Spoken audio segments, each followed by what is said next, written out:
Yeah, good times.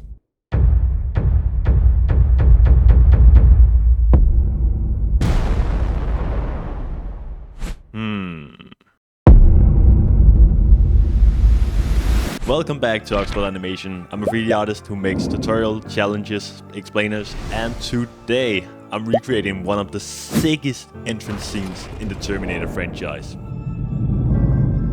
Approximately 35 seconds. Or less.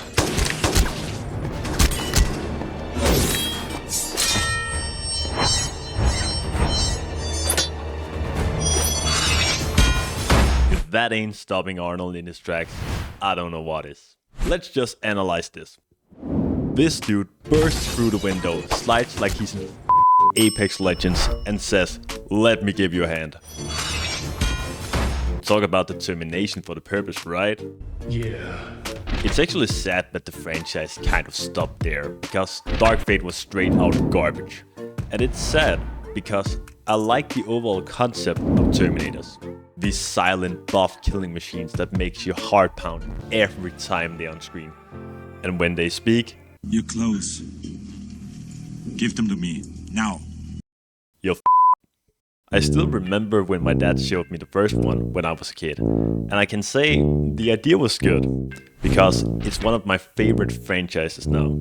But seeing that metalhead with red eyes and teeth as it slowly hunted down its target gave me nightmares for months.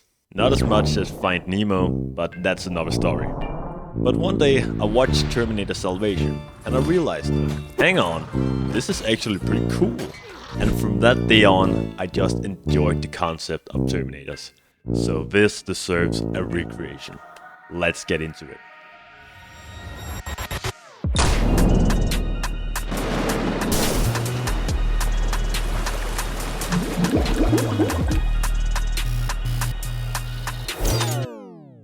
Okay, this scene is a lot more complicated than my Sonic remake, but I like a challenge to actually improve my craft.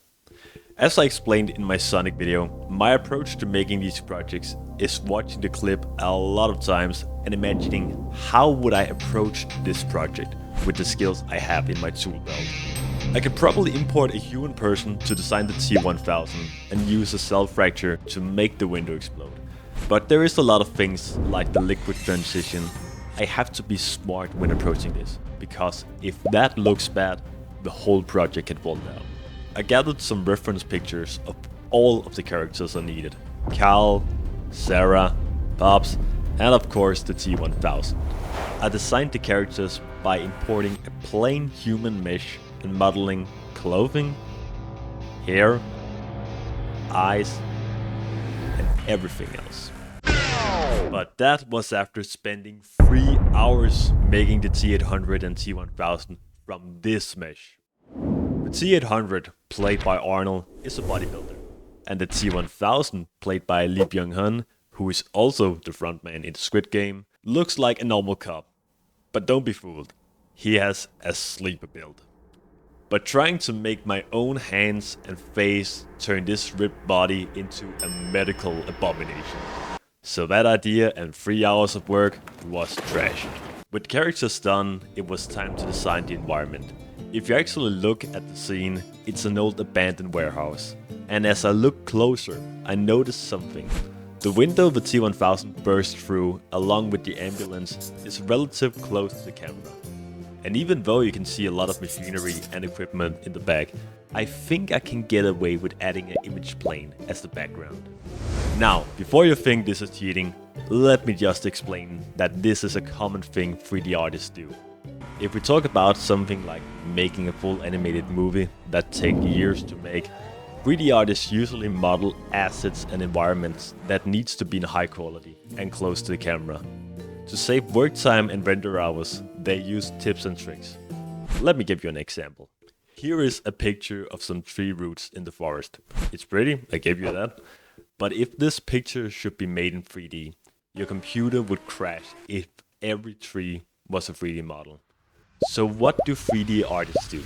Well, they divide the picture into groups. The hill, rocks, and the tree root trees needs to be 3D models and higher quality, because it's closer. But since you can't see around the trees in the background, you could get away with just using a transparent 2D image of a tree. Your computer would be happy, your boss would be happy, and ultimately, you would be happy. I mean, less work, right? You're goddamn right. Now was the time for animating. I rigged the character myself because I like to have that full control over my rigs.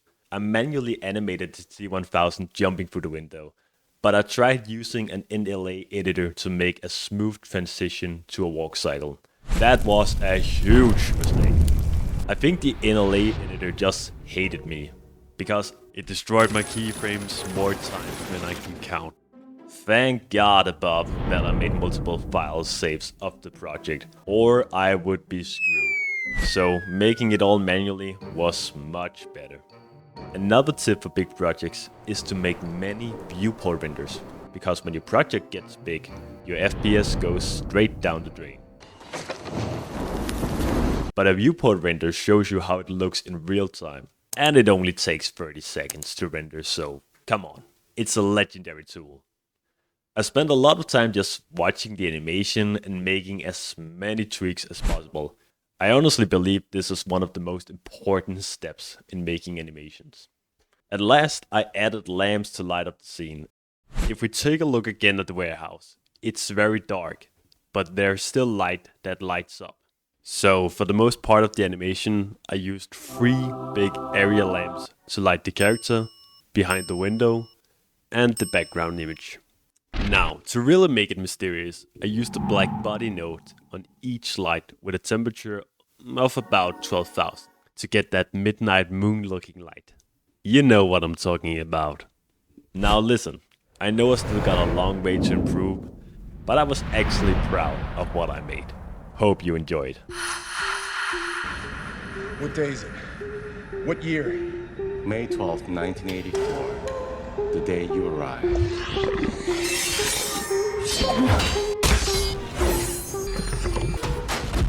Approximately 35 seconds. Or less.